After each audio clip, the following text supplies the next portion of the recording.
If you take a shower, does that count as wudu even if you didn't have the intention for wudu?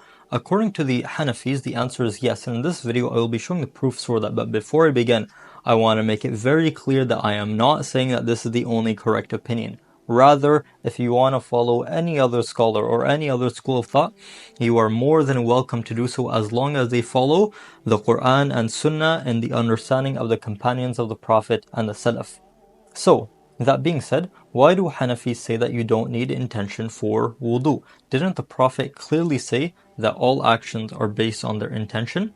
We say yes, and we say that it is better to have the intention. However, in the Quran, Allah subhanahu wa ta'ala, when He mentioned wudu, He said, Ya ayyuhalladhina amanu, idha qumtum ila salati faghsilu wujuhakum wa aydiyakum. He said that, O you who believe, when you stand for prayer, then wash yourself. So clearly, the intention of this person when he stood up was for prayer. So we see that the intention is required for prayer and not for wudu, because wudu is a condition for the prayer.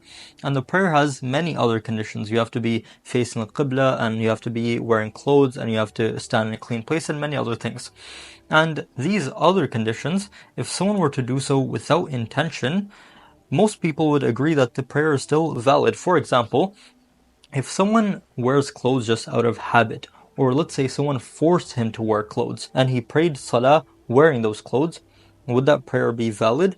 I'm sure you would agree that that prayer is valid because he was wearing clothes. How he ended up wearing those clothes is not really relevant. The same way for the qibla. If someone faces the qibla out of habit, or he faces it because he saw other people facing the qibla, and he prays facing that direction, which happens to be the qibla, is his prayer valid? We say yes. Regardless of how he ended up facing it, he was facing the qibla, so his prayer is valid.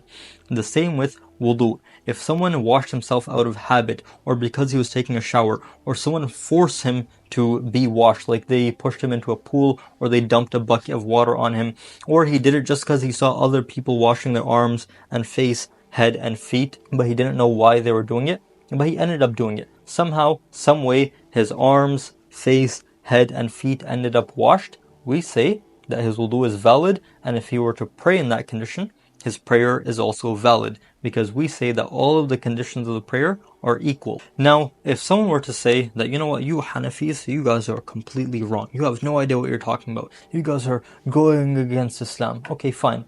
We say to them that we have made all of the conditions of prayer equal, and we are consistent in this.